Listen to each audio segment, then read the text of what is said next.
Kitchen کی فضا میں مسالوں کی خوشبو تھی، مگر زارا کے لیے وہاں کی ہوا بوجھل ہو چکی تھی۔ اس کا دل کسی زخمی پرندے کی طرح سینے میں تھک تھک کر رہا تھا۔ ممی کی آواز اسے دور کہیں گونجتی سنائی دی، زارا یہ برتن اٹھا کر ذرا الماری میں رکھو۔ اس نے لرزتے ہاتھوں سے برتن تھامے، مگر ذہن میں وہی منظر فلم کی طرح چل رہا تھا۔ یعنی کیوں دیکھا وہ سب کچھ؟ دیکھنے کی کیا ضرورت تھی؟ وہ خود کو ملامت کر رہی تھی، مگر وہ منظر کسی سائے کی طرح اس کے دماغ میں چپٹ گیا تھا۔ آج گھر کے ملازم چھٹی پہ تھے، اس لیے دلاور کے کمرے کی صفائی کی ذمہ داری زارا کے کندھے پر آن پڑی۔ وہ دھڑکتے دل کے ساتھ اس کے کمرے میں داخل ہوئے۔ خاموشی اتنی گہری تھی کہ اسے اپنی تیز سانسیں بھی شور محسوس ہو رہی تھیں۔ اسے لگا دلاور باہر گیا ہوا ہے، بھی تو واپس نہیں آئے گا۔ وہ خاموشی سے جھاڑو دینے لگی، مگر لبوں پر وہی بڑبڑاہٹ تھی۔ میں کیسے سامنا کروں گی اس کا؟ وہ سب میری آنکھوں سے ہٹتا کیوں نہیں؟ یار، آخر کار میں نے کیوں دیکھا وہ سب؟ اچانک واش روم کا دروازہ کھلا۔ دلاور جو ابھی نہا کر نکلا تھا ٹھٹک کر رہ گیا۔ اس کے کانوں میں زارا کی مدھم سی آواز پڑی۔ اس کا ماتھا ٹھٹکا۔ یہ کون ہے جو میرے کمرے میں آ کر ایسی باتیں کر رہا ہے؟ آہٹ سن کر اپنے پیچھے زارا نے پلٹ کر دیکھا تو سامنے دلاور کو موجود پایا۔ اس کے تو جیسے ہوش اڑ گئے، ہاتھ سے جھاڑو چھوٹ کر فرش پر گر گئی۔ دلاور کی آنکھوں میں ایک تیکھی اور غضبناک چمک تھی جو براہ راست زارا کے دل میں اتر رہی تھی۔ تم میرے کمرے میں کیا کر رہی ہو؟ کیا تمہیں ذرا برابر بھی تمیز نہیں ہے کہ کسی ایک کمرے میں بغیر دستک کے داخل نہیں ہوتے؟ بدتمیز لڑکی! اس کی کرشدار آواز کمرے میں گونجی۔ دلاور آہستہ آہستہ اس کی طرف قدم بڑھانے لگا۔ زارا کے قدم خود بخود پیچھے ہٹنے لگے۔ اس کے چہرے کی سختی دیکھ کر زارا کا رنگ فک ہو گیا۔ تم ابھی کچھ کہہ رہی تھی زارا؟ ذرا مجھے بھی تو بتاؤ کہ تم نے ایسا کیا دیکھا تھا؟ مجھے پہلے ہی تم پہ شک تھا، اب سچ بولو۔ 2 قدم پیچھے ہٹتے ہی زارا کی پیٹھ ٹھنڈی دیوار سے جا لگی۔ اب کہیں جانے کا راستہ نہ تھا۔ دلاور اس کے اس قدر قریب آیا کہ دونوں کے درمیان فاصلہ لگ بھگ ختم ہو گیا تھا۔ اس نے زارا کا ہاتھ جھپٹ کر دیوار کے ساتھ جکڑ دیا۔ فضا میں ایک عجیب سی تپش اور انٹینسٹی بھر گئی۔ دلاور کی گرم سانسیں زارا کے چہرے کو چھو رہی تھیں، جس سے اس کی اپنی سانسیں بھی بے ترتیب ہونے لگی۔ بتاؤ مجھے، کیا دیکھا تم نے اس رات؟ کیوں میرا پیچھا کر رہی تھی؟ زارا کی آواز حلق میں ہی کہیں دب کر رہ گئی۔ میں نے کچھ نہیں دیکھا، آپ نے یقین کرے، زارا نے اٹکتے ہوئے کہا۔ نظریں نیچی ہی تھی۔ دلاور کو غصہ اور نیزے پر تھا۔ اس نے زارا کی کلائی کو مضبوطی اور سختی سے دبایا۔ اچانک چٹاک کی آواز آئی۔ زارا کی کانچ کی چوڑی ٹوٹ کر اس کی نرم کلائی میں گہرائی تک اتر گئی۔ درد کی ایک لہر زارا کے پورے وجود میں دوڑ گئی، مگر دلاور، اسے تو کوئی احساس بھی نہ تھا۔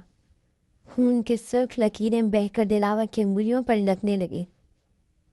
زارا کی آنکھوں سے خاموش آنسو بہہ نکلے، مگر وہ خوف کے مارے چلا بھی نہ سکی۔ دلاور نے غصے سے اپنا دوسرا ہاتھ دیوار پر مارا۔ یہ رونا بند کرو اور میرے سوال کا جواب دو۔ جب تک جواب نہیں دو گی اس کمرے سے باہر نہیں جا سکتے، اس نے غرضدار آواز میں کہا۔ زارا نے اپنی نرم آنکھیں آنسوؤں سے بھری اٹھا کر اس کی طرف دیکھا اور ایک درد بھری آواز میں کہا، پلیز مجھے جانے دیں، مجھے چھوڑ دیں، مجھے بہت درد ہو رہا ہے۔ اس نے اپنے ہاتھ کی طرف دیکھ کے کہا۔ اچانک دلاور کی نظر اس کے لہولہان کلائی پر پڑی اور ٹوٹی ہوئی چوڑیوں پر، تو اس کا غصہ برف کی طرح پگھل گیا۔ اس نے فوراً گرفت چھوڑ دی۔ وہ خود بھی حیران تھا کہ اس نے یہ کیا کر دیا۔ زارا نے اپنا خون آلود ہاتھ چھپایا اور سسکیاں بھرتے ہوئے کمرے سے باہر نکل گئی۔ نیچے دلاور ساکت کھڑا رہا، جیسے اس کی روح درس گئی۔ زارا کچن کے کمرے میں کونے میں بیٹھ کر اپنی کلائی سے بہتے لہو کو دیکھ رہی تھی، مگر اسے اپنی کلائی کے زخم سے زیادہ اس کے لمس کی تپش محسوس ہو رہی تھی جو دلاور نے اس کی روح پر چھوڑے تھے۔ اس کی سسکیاں تھمنے کا نام نہیں لے رہی تھیں۔ وہ کانچ کے ٹکڑے جو اس کے گوشت میں پیوست ہوئے تھے اتنی تکلیف دہ نہیں تھے جتنی دلاور کی ان تیکھی نظروں کی چبھن دے رہی تھی جس نے اسے دیوار سے لگایا تھا۔ ادھر دوسری طرف کمرے میں دلاور ساکت کھڑا تھا۔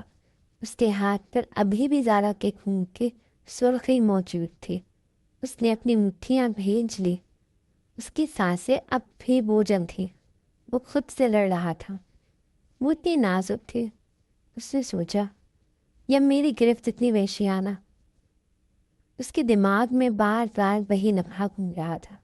جب زارا کی آنکھیں نم ہوئی تھیں، اس کے لب لرزے تھے، وہ غصہ، وہ نفرت، وہ سب ایک پل میں اس کے سامنے ڈھیر ہو گئی۔ دلاور کچن کی طرف بڑھا۔ اس کے قدموں کی چاپ سن کر زارا نے تیزی سے اپنا آنچل کلائی پر لپٹا۔ دلاور جب کمرے کے دروازے پہ پہنچا تو اس نے دیکھا کہ زارا درد سے نیلی پڑ رہی ہے، مگر اس کے سامنے وہ کمزور نہیں بننا چاہتی تھی۔ ہاتھ دکھاؤ اپنا، دلاور نے بولا۔ دلاور کی آواز میں اب وہ گرج نہیں تھی، بلکہ ایک عجیب سی بھاری کیفیت تھی۔ زارا نے نفی میں سر لایا اور دیوار سے لگ گئی۔ دلاور نے جھپٹ کر اس کا زبردستی ہاتھ پکڑا اور اسے اپنی طرف کھینچا۔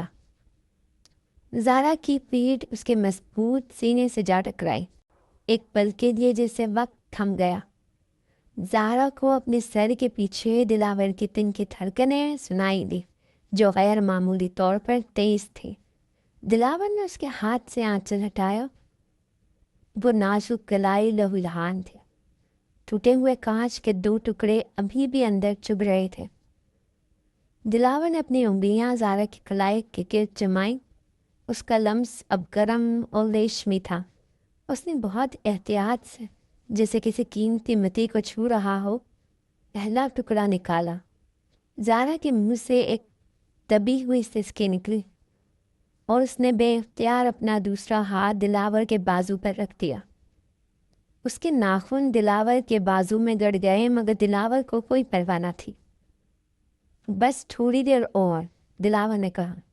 دلاور کی سرگوشی زارا کے کان کے بہت قریب تھی۔ اس کی سانسوں کی تپش زارا کی گردن پر محسوس ہو رہی تھی، جس سے زارا کے بدن میں ایک سنسنی سے دوڑ گئی۔ اس کا ڈر آہستہ آہستہ ایک انکہے جذبات میں بدل رہا تھا۔ وہ دلاور کی آنکھوں میں دیکھنا چاہتی تھی، مگر اس کی قربت اتنی شدید تھی کہ زارا نے اپنی آنکھیں میچ لی۔ دوسرا ٹکڑا نکالنے کے بعد دلاور نے اپنا جھکا ہوا سر اٹھایا، زارا کے چہرے کو دیکھا۔ وہ روتے روتے گلابی پڑ چکی تھی۔ دلاور کی نظریں اس کے لرزتے ہوئے گلابی لبوں پر ٹھہری۔ اس نے اپنی ایک انگلی سے زارا کے گال پر ٹھہرا ہوا آنسو پوچھا، جن لمس اتنا نازک اور اتنا گہرا تھا کہ زارا کا سانس رک گیا۔ تم نے سچ ابھی بھی نہیں بتایا زارا؟ اب اس کی آواز میں دھمکی نہیں تھی، بلکہ وہ بہت اس سے اطمینان سے پوچھ رہا تھا، جیسے چاہتا ہو کہ وہ اس معصوم کو کسی مصیبت میں نہیں پڑتے دیکھنا چاہتا۔